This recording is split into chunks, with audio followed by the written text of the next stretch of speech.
Welcome back to God is Alive. My name is Serena, and here I speak all about what it truly means to have a personal relationship with God. We have faith every day that we'll wake up tomorrow, so I want to start a fire in your heart to stop chasing the temporary things of this world and to put that same faith in God. So let's learn about God and learn to lean on God, because what's the worst that could happen? Welcome back to God is Alive. My name is Serena, and today I'm speaking about why sin is so tempting. And I know I've been making a lot of podcasts about sin, but I feel like it's something that we need to talk about and we need to put out in the open. And the first thing I wanted to really talk about was how sin doesn't just tempt us because it's wrong. It tempts us because it usually offers some sort of relief. Often sin is tempting to us because it's easier than sitting in pain. It's easier than letting God in. It's easier to escape. It's easier to feel a little reward, feel a little relief, feel a little control. But the issue comes in that sin only gives us an illusion of peace. Sin only gives us an illusion of escape. Sin only gives us an illusion of comfort. So although when we sin, we feel in control, we feel these things, we will eventually become a slave to it. Now remember, what is sin? Sin is anything that goes against God's ways. Now we're not perfect. We are going to go against God's ways, but it's not like God set his ways and set these things in place to control us, to limit us, to make us like little robots. That's furthest from the truth. It's actually because he loves us that he doesn't want us to be chained. He doesn't want us to need these things. So let me explain. When we sin, it gives us peace temporarily when we go against God. Anything that goes against God. And the more we rely on doing things that go against God and we do it our way, the more and more we numb the very parts of us that God actually wants to heal. You know, only real, true peace can come from God. And the temptation that we face is usually due to something underlying. And God knows what's going on underlying. He knows exactly what's going on. He knows exactly what you're going through, how you're feeling, how you got there, how to get out of it. The reason why God doesn't want us to turn to sin isn't because he's angry at us, disappointed with us. It's truly because he loves us too much to want us to be chained to sin.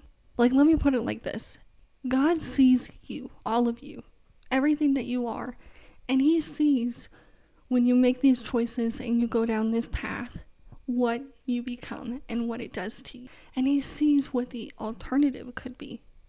The potential you, the you that he wants you to be and unlock. And he can't force you, but he can help try to guide your hand and guide you to go there.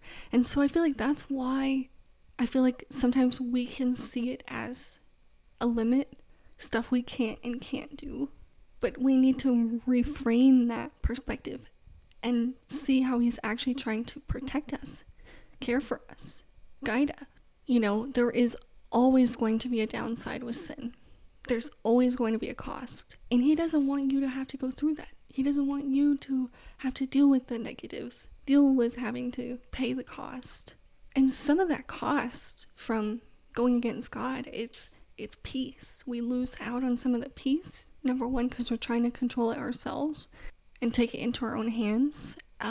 We lose closeness with God, I feel like, because by doing so and by acting against him, we're showing him that we're not really obedient and we're not really that trustworthy. We don't really trust him. So it's kind of diminishing our faith and our closeness and our trust with God by doing so. Not to mention, it diminishes our clarity. Because when we become so focused on something that's tempting, we become a little narrow-minded. And we're no longer looking at the bigger picture going on that maybe God's focused on for. We're looking at the little benefit, the little comfort that it's going to bring in the moment. Another thing that sin costs us is true freedom. God doesn't want us to be numbing out. He doesn't want us to be escaping, giving into desires, living however we want, because he knows it's going to end up hurting us in the end. He wants us to enjoy life to the fullest, to truly have peace, even when you have a lot on your plate. You know, God's saying, don't go to your sin for comfort, relief, joy, distraction, a break from your own thoughts. Come to me. Lay it at my feet. I will comfort you. I will guide you. I will be your relief. Have you given me a try? And so the last thing I'm truly going to say today is our minds, our thoughts, they're always going to be focused on something, reaching towards something, desiring something. And I'm telling you, deep down within all of us, all of our needs, our emotional needs, spiritual needs, as well as physical needs, have been given to us by our Creator. And some of those needs only our Creator can fill for us. And when we try to fill it with things of this world that promise that they will and don't, God is saying, come to me and let me fill you. He says, whoever drinks from me will not thirst. He's not talking about water. He's talking about all the things that we desire from sin, from things of this world that he can give to us. But we have to go to him and we have to start changing our habits. And it's hard and it takes time. But slowly but surely we can. So today's song of the day is Praise Him Forever by Jervis Campbell. This song is a very emotional worship song. You know, it's all about encountering the Father, encountering the Spirit. And he sings about how it's just changed him forever. And so for those that kind of relate to that and feel like worshiping, that's a good song for you. But as always, I hope you have an amazing rest of your day, and I cannot wait to talk to you again next time.